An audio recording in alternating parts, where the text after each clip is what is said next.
So, thank you, Victoria, for coming and just talking a little bit about your experiences of using Out of the Box in schools. Do you want to just say a little bit about yourself and where you fit in with the schools you're working with? So I work for an educational charity and I go into schools to support RE and support spirituality and well-being. So Out of the Box has been a really lovely way of supplementing what I do.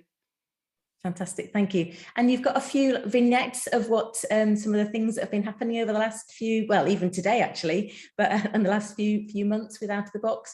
Do you want to just talk about them to us? Yeah. So last week actually I went into a school as part of their well-being week, and they were thinking about connections with each other, with the environment, with nature, and they were thinking about being mindful and taking notice.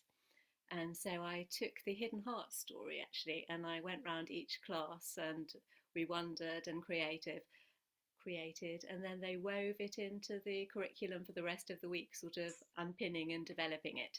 So it was the sort of springboard for their week, which was lovely. Fantastic. Yeah, great. So that it was being used within the education and the curriculum as a way of looking at these different themes. And Yeah. great, lovely. Thank you. And And number two, I know you've got a few. um, again, with the Hidden Heart story, lots of children have wondered about death. And I had one time where a child was talking about a bereavement. They were thinking about why the sadness was still there. And another child started grief counselling the child and said, well, the sadness never goes away when someone dies, but happy things happen alongside it and then around it. And eventually, the happy memories are more than the sad memories, but it's just always going to be there somehow. And I was just so astounded. I didn't need to say anything, just let this interaction happen. It was really beautiful. Lovely. So that's the peer work that's going on amongst the children and the trusting the children to do that work for themselves and Yeah. for each other. Wow, thank you. Yeah. And my next one is in another Hidden Heart session, actually. I had a little boy sitting next to me. He was year two, I think. And when I asked what it reminded him of, he just said, my mum. And then he burst into tears and put his head on my shoulder. So I said, it's okay to be sad. And if the words can't come out, they're still there, they're still important. And then his teacher said, do you want to come and talk to me? And he nodded and they went off together. And then at the end of the session, the teacher said that his mum had had a really serious medical incident several months before and hadn't recovered. And he just repressed everything, refused to talk, was very angry and buttoned up. And he just let it all out. And she felt it was really beautiful for both of them. And she felt they'd both really been helped in their relationship by this trigger that led to something Mm, really profound. thank you. So the importance of working with other adults and knowing there's a signpost and knowing who can pick things up when you leave the school. Yeah. And so that's a brave space, but a safe space for these things to come out. Yeah, and I Mm. guess the teacher trusting me just to keep on going whilst they'd left the room and work with Mm. the rest of the class as well. Yeah, yeah, and interesting, I guess, how the rest of the class will have heard that as well, and would have seen your reaction to that, and seen how that child could open up, and the effect that will have on the whole class too, and their relationships together. Yeah, Mm. yeah, and I had another. It was actually with the same school. I was going in to tell some Easter stories, but a member of staff who was also a parent had died the week before.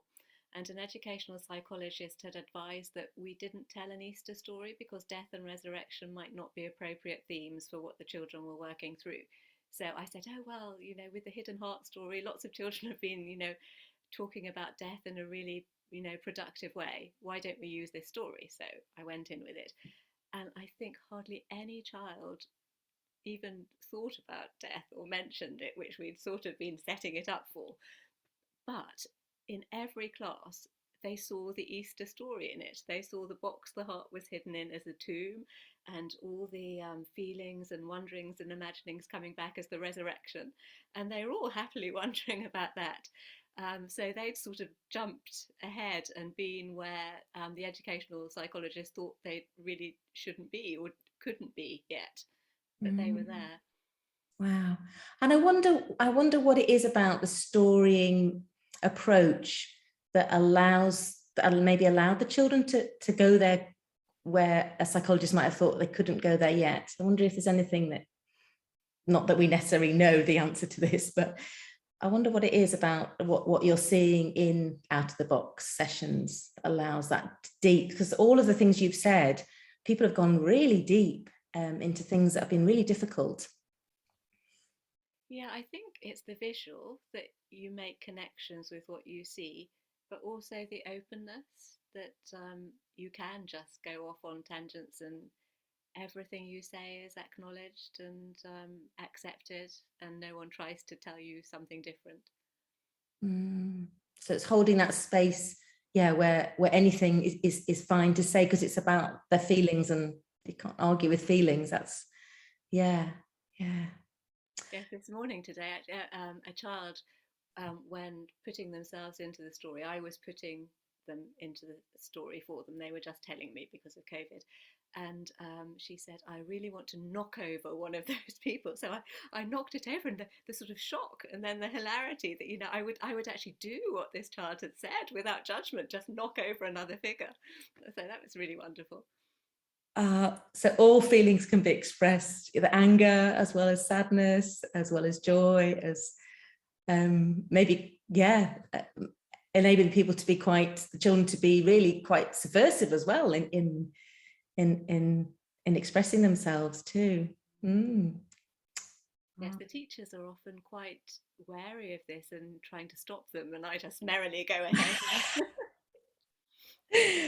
So I was going to ask you about the teachers. What have you had any feedback from the teachers? Because are they always, apart from when they need to go out with maybe with a child, are they generally around and watching? And if they are, and I always ask them to put themselves into the story, which they really love actually. oh And the teachers at the school where the children didn't talk about dying but talked about Easter, the teachers, lots of them came up and said it had really helped their grieving process to be part of the story.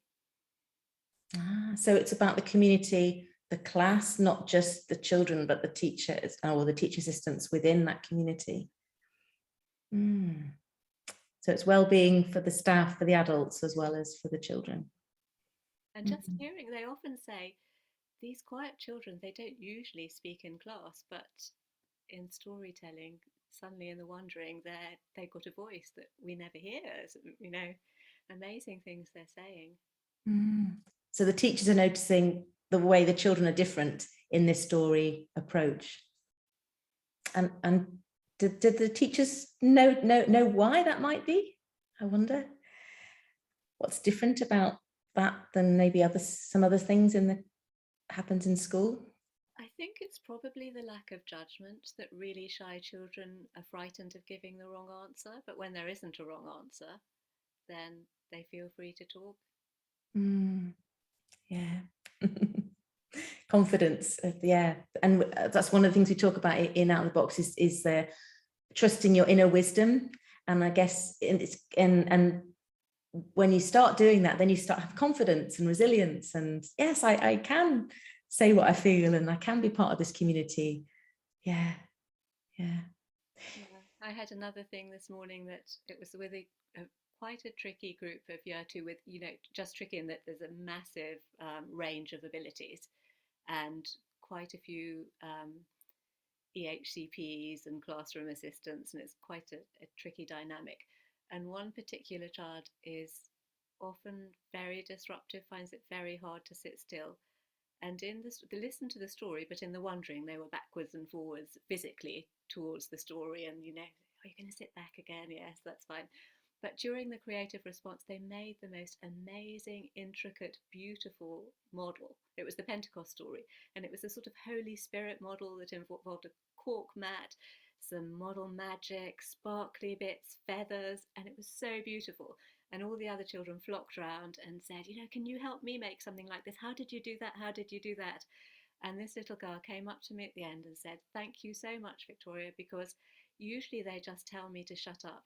And today they wanted to listen to me. And that was really amazing that she felt valued when usually Wow. she's just pushed to the side. Yeah. So the longer term effects is building the community of in the classroom and dialogue and the way we are with each other. I guess that's what you're seeing played out in that. Also building individual self-esteem when you're getting squashed down all the time, to have a moment when you can show your true self. Yeah. Well, thank you. Is there anything else that you'd like to sort of feedback as to how you're using it or what you're noticing? You've given us lots and lots of really interesting vignettes there, but is there anything else that you wanted to say before we finish? Well, just how much I'm enjoying using it, actually. Yes, the way the children also open the story box and play their own stories, and the collaborative play that, yeah, when one child wants it to go one way and another wants it to go the other, and the negotiations about how the story is going to evolve are really fascinating. Yeah, it's interesting that, because we're really noticing that in under feedback is a lot of that. We share a story, wonder about it, but then when children are given a chance to play, it might be that they're playing with sort of like you've given us some ideas of how children are making things. When they're playing with the story materials, often making up new stories, and it was reminding us of the work of, and forgive me, I can't know how her name is pronounced, is Vivian Gussin Pally, who did a lot of this pioneering work in America with her early years class. Around play and creating stories together, co-creating.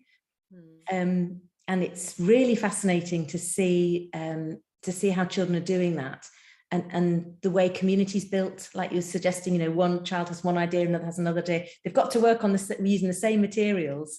And so all of that dialogue that's happening there as they create stories. I've just thought of one more thing. Oh.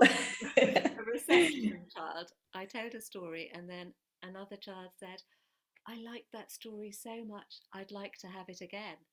And the little boy sitting next to me said, I'll tell it. So I said fine, and I moved aside, and he sat there and he retold the entire story, because I cleared it all away and thought he'd just do a few things, word for word, the entire story with everything put in its place.